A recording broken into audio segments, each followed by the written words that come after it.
दी दोस्तों, स्वागत है आप सभी का एक बार फिर से। माँ भगवती की कृपा आप और आपके परिवार पर सदा सर्वदा बनी रहे। दोस्तों, यदि आप अपनी लाइफ में नया कुछ सीखना चाहते हैं तो चैनल को सब्सक्राइब जरूर करिएगा। दोस्तों, जब जब भी असुरों के अत्याचार बढ़े हैं और धर्म का पतन हुआ है, तब तक भगवान ने पृथ्वी पर अवतार लेकर सत्य और धर्म की स्थापना की है। इसी कड़ी में भाद्रपद माह के कृष्ण पक्ष की अष्टमी को मध्य रात्रि को अत्याचारी कंस का विनाश करने के लिए मथुरा में भगवान कृष्ण ने अवतार लिया। चूंकि भगवान स्वयं इस दिन पृथ्वी पर अवतरित हुए थे, अतः इस दिन को कृष्ण जन्माष्टमी अथवा जन्माष्टमी के रूप में मनाया जाता है। दोस्तों, 2023 में जन्माष्टमी कब है, 6 या 7 सितंबर? व्रत किस दिन रखें? निशिता काल का पूजा मुहूर्त कब है? रोहिणी नक्षत्र कब तक है? व्रत खोलने का शुभ समय क्या है? इस दिन कौन सी एक चीज लाने से आपकी संपूर्ण मनोकामना पूरी होगी? संतान प्राप्ति के लिए क्या उपाय करें? धन धान्य के भंडार भरे रहें, इसके लिए इस बार जन्माष्टमी में क्या विशेष उपाय करें? ये सारी बातें जानते हैं आज के इस वीडियो में। लेकिन उससे पहले आपसे रिक्वेस्ट करती हूँ कि वीडियो को लाइक जरूर करिएगा, दोस्तों को शेयर कर दीजिएगा, और अगर आपने अभी तक चैनल को सब्सक्राइब नहीं किया है तो चैनल को सब्सक्राइब करके बेल आइकन जरूर दबाइएगा। दोस्तों, कृष्ण जन्माष्टमी भाद्रपद की अष्टमी तिथि को मनाया जाता है। जन्माष्टमी भारत के हर कोने कोने में ही नहीं बल्कि इसे विदेशों में भी बड़े धूमधाम से मनाया जाता है। दोस्तों, मान्यता है कि इस दिन पूरे श्रद्धा भाव से पूजा व्रत आदि करने से भगवान कृष्ण सबकी मनोकामनाएं पूरी करते हैं। और वहीं अगर जिन लोगों की कुंडली में यदि चंद्रमा कमजोर है तो उन लोगों के लिए ये व्रत बहुत ही शुभ और फायदेमंद होता है। संतान प्राप्ति के लिए जन्माष्टमी का व्रत रखना बहुत ही शुभ और मंगलकारी माना जाता है। मान्यता है कि जो भी स्त्री जन्माष्टमी के दिन भगवान लड्डू गोपाल को झूला झुलाती है तो उसके शीघ्र ही विवाह के योग्य बन जाते हैं और भगवान कृष्ण की तरह सुंदर छवि वाले पुत्र की माता बनने का सौभाग्य मिलता है। यदि आप संतान प्राप्ति की इच्छा रखते हैं या विवाह की, तो इस वर्ष जन्माष्टमी पर पूरे श्रद्धा भाव के साथ जन्माष्टमी का व्रत अवश्य रखें और कान्हा को झूला अवश्य झुलाएं। भगवान कृष्ण आपकी मनोकामना अवश्य पूरी करेंगे। दोस्तों, जन्माष्टमी की पूजा मध्य रात्रि को की जाती है, इसलिए इस वर्ष भगवान कृष्ण का जन्म उत्सव 6 सितंबर 2023 बुधवार को मनाया जाएगा। इस दिन भगवान कृष्ण का 5250वां जन्मोत्सव मनाया जाएगा। दोस्तों, जन्माष्टमी 2023 पूजा का शुभ मुहूर्त 6 सितंबर 2023 दिन बुधवार को रात 11:57 से 12:42 के बीच जन्माष्टमी की पूजा की जाएगी। आपको बता दें, कान्हा का जन्म रोहिणी नक्षत्र में हुआ था। 6 सितंबर को रोहिणी नक्षत्र की शुरुआत सुबह 9:20 से हो रही है। अगले दिन 7 सितंबर को सुबह 10:25 पर इसका समापन हो जाएगा।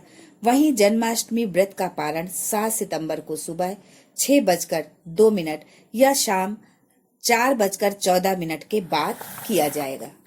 दोस्तों, वहीं गृहस्थ और वैष्णव संप्रदाय के लिए जन्माष्टमी की तिथि आपको बता दें। गृहस्थ और वैष्णव संप्रदाय के लोग अलग अलग दिन कृष्ण जन्माष्टमी मनाते हैं। ऐसे में 6 सितंबर 2023 को गृहस्थ जीवन वाले लोग और 7 सितंबर 2023 को वैष्णव संप्रदाय के लोग कान्हा जी का जन्मोत्सव मना सकते हैं। दोस्तों, अगर आपने अभी तक चैनल को सब्सक्राइब नहीं किया है तो चैनल को सब्सक्राइब करके बेल आइकन जरूर दबाइएगा। दोस्तों, कमेंट्स में जय श्री कृष्ण जरूर लिखें। जन्माष्टमी व्रत से एक दिन पहले हल्का और सुपाच्य भोजन करना चाहिए। लहसुन, प्याज या किसी तरह की तामसी चीजें नहीं खाना चाहिए। पूर्ण रूप से ब्रह्मचर्य व्रत का पालन करना चाहिए। उपवास के दिन प्रातः काल उठकर स्नान आदि से निवृत्त होकर साफ वस्त्र पहनना चाहिए। उसके पश्चात भगवान कृष्ण का ध्यान करते हुए व्रत का संकल्प लेना चाहिए। भगवान कृष्ण को माखन, मिश्री व नारियल की बनी मिठाई का भोग लगाना चाहिए। रात 12 बजे लड्डू गोपाल का जन्म होगा। पंचामृत से उनका अभिषेक करें, फिर शुद्ध जल से स्नान कराएं, फिर गंगा जल से अभिषेक करें। साफ कपड़े से पोंछकर उन्हें नए वस्त्र पहनाएं और उनको अच्छे से श्रृंगार करें। गोपी चंदन से तिलक करें। लड्डू गोपाल को जो भोग आप अर्पित करें उसमें तुलसी का पत्ता अवश्य रखें। भगवान कृष्ण के भोग में यदि तुलसी का पत्ता ना हो तो भगवान उस भोग को ग्रहण नहीं करते। भगवान कृष्ण की पूजा में जब तक तुलसी का पत्ता शामिल ना हो तब तक व्रत पूजा अधूरा माना जाता है। तुलसी के पत्ते के बगैर भगवान कृष्ण को आप प्रसन्न नहीं कर सकते। तुलसी के बगैर जन्माष्टमी का पर्व भी अधूरा ही रहता है। दोस्तों, नंद के आनंद भयो जय कन्हैया लाल की कहकर लड्डू गोपाल को झूला झुलाएं। इसके बाद शुद्ध घी और धूप से भगवान कृष्ण की आरती करें। दोस्तों, एक बात और बताना चाहूंगी कि कृष्ण की पूजा में ही नहीं, किसी भी पूजा में आप अगरबत्ती का प्रयोग ना करें, क्योंकि अगरबत्ती में बांस का प्रयोग किया जाता है। बांस के जलाने से वंश नष्ट होता है। साथ ही व्यक्ति की अंतिम यात्रा बांस से बने खाट पर ही की जाती है। इसलिए अगरबत्ती का प्रयोग भूल कर भी न करें। ये जानकारी आज के वीडियो से हटकर है, पर बताना जरूरी समझा, इसलिए बीच में याद आया तो बता दिया। दोस्तों, जन्माष्टमी की पूजा में भगवान कृष्ण का श्रृंगार भी बहुत अहम माना जाता है। आज हम आपको 8 ऐसी वस्तुओं के बारे में बताने जा रहे हैं जो लड्डू गोपाल को अति प्रिय है। यदि आप भी भगवान लड्डू गोपाल की असीम कृपा पाना चाहते हैं तथा माता लक्ष्मी की कृपा पाना चाहते हैं, अपनी मनोकामना को पूर्ण करना चाहते हैं, तो इन वस्तुओं को अपने घर अवश्य लेकर आएं। यदि आप इन सब वस्तुओं को घर नहीं ला सकते तो अपनी सामर्थ्य के अनुसार एक वस्तु को अवश्य घर लाएं और भगवान कृष्ण के ये वस्तु अवश्य उनको अर्पित करें। नंबर 1, दोस्तों, लड्डू गोपाल को अति प्रिय वस्तु है मोर पंख। कहा जाता है कि राधा रानी के महल में बहुत मोर हुआ करते थे। जब वो कान्हा की बांसुरी की धुन पर नृत्य करती थी तो उनके साथ मोर भी नाचा करते थे। एक दिन किसी मोर का पंख जमीन पर गिर गया तो कान्हा ने उस मोर पंख को उठाकर अपने मस्तक पर सजा लिया। भगवान कृष्ण के सिर पर सजा मोर पंख राधा रानी के प्रेम की निशानी मानी जाती है। इसीलिए जन्माष्टमी पर लड्डू गोपाल की पूजा में मोर पंख से हवा करने का चलन है। जन्माष्टमी पर मोर पंख अवश्य घर में लाना चाहिए। दोस्तों, एक और कथा के अनुसार राधा रानी हर दिन मोरकुटी मंदिर पर मोरों को दाना देने जाती थी। एक दिन जब राधा रानी वहां पहुंची तो वहां एक भी मोर नहीं था।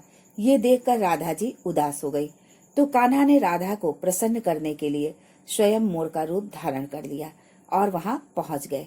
राधा जी कान्हा का ये रूप देखकर बहुत प्रसन्न हुई। दोस्तों, मोरकुटी मंदिर में आज भी मोर रूप में राधा कृष्ण की पूजा होती है। इसीलिए भगवान श्री कृष्ण को प्रसन्न करने के लिए मोर पंख को अवश्य ही शामिल करना चाहिए। हिंदू मान्यताओं के अनुसार यदि घर में मोर पंख है तो अमंगल नहीं होता है। विशेष रूप से कहा जाता है कि मोर पंख से बुरी आत्माएं नहीं आती हैं।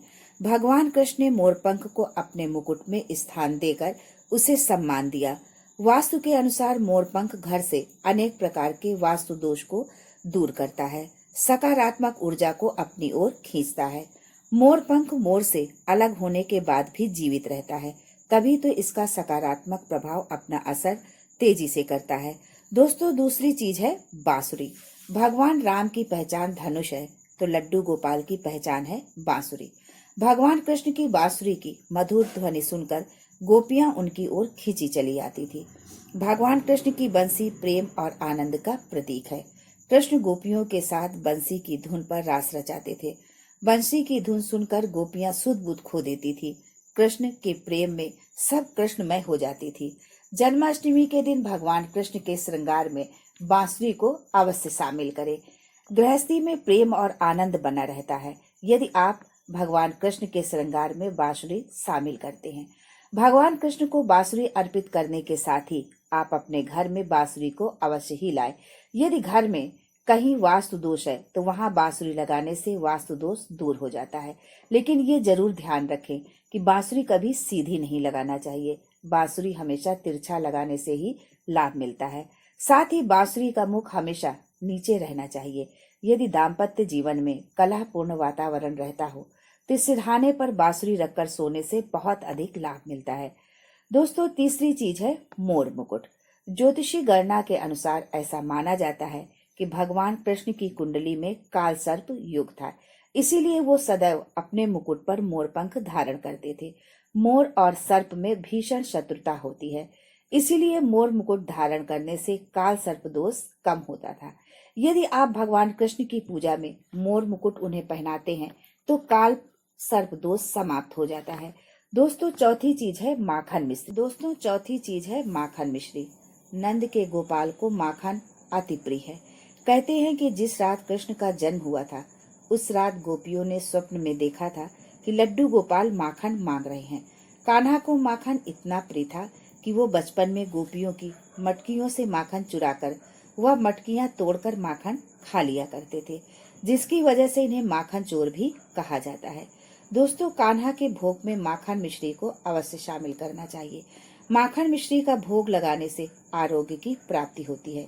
धन की देवी माँ लक्ष्मी आपके घर में धन की वर्षा करती है। पांचवी चीज है पालना। भक्ति भाव के भूखे बाल गोपाल को झूला झुलाने की परंपरा है। ये ठीक उसी प्रकार से है जैसे कि बच्चे के जन्म के बाद उसे पालने में झुलाने से आनंद की प्राप्ति होती है।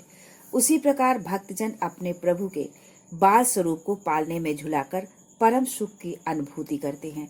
दोस्तों पालने में झुलाने से या भेंट करने से पुत्र की कामना रखने वाली स्त्री को लड्डू गोपाल की तरह ही सुंदर और मोहक छवि वाले पुत्र की प्राप्ति होती है। दोस्तों छठी चीज है पीले वस्त्र। दोस्तों जन्म के समय लड्डू गोपाल को पंचामृत से स्नान कराने के बाद पीले रंग के वस्त्र पहनाए जाते हैं। इसलिए यदि आप भी जन्माष्टमी का पर्व मनाते हैं तो इस वर्ष पूजा में पीले रंग के वस्त्र अवश्य शामिल करें। पीताम्बर प्रेम और त्याग का प्रतीक है। दोस्तों सातवीं चीज है गौ। भगवान कृष्ण का धाम गोलोक माना जाता है। गाय भगवान की सहचर है। भगवान लड्डू गोपाल की पूजा में गाय की बछड़े के साथ पूजा करना सुख समृद्धिदायक माना जाता है। पुराणों में गाय को धन का प्रतीक माना गया है। भगवान धन रूपी गौ की सेवा करते हैं, उसकी रक्षा करते हैं। ज्योतिष शास्त्र के अनुसार गाय में गुरु ग्रह का वास होता है। यदि किसी की कुंडली में गुरु नीच स्थिति में है तो उसे गाय की सेवा करना चाहिए। ऐसा करने से वो इस ग्रह की कुपित दृष्टि से बच सकता है। इसके अलावा वास्तु शास्त्र के अनुसार पूजा स्थान अथवा बैठक के कमरे में ईशान कोण में चांदी की गाय और बछड़ा रखने से भाग्योदय होता है। दोस्तों जन्माष्टमी से पहले आप चांदी के गाय बछड़े लाएं, और आप चांदी के नहीं ला सकते हैं तो मिट्टी के लाएं या गाय बछड़े की तस्वीर भी आप कमरे में ईशान कोण में लगा सकते हैं। दोस्तों आठवीं चीज है गीता की पोथी। दोस्तों महाभारत के युद्ध में अपने प्रिय सखा और श्रेष्ठ धनुर्धर अर्जुन को गीता का उपदेश दिया था।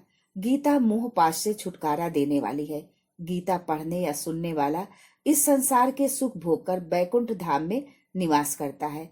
गीता मोक्षदायिनी है, इसलिए भगवान की पूजा में गीता जरूर रखना चाहिए और रात में जागरण करते हुए गीता का पाठ अपने परिवार व इष्ट मित्रों के साथ अवश्य करें। जन्मा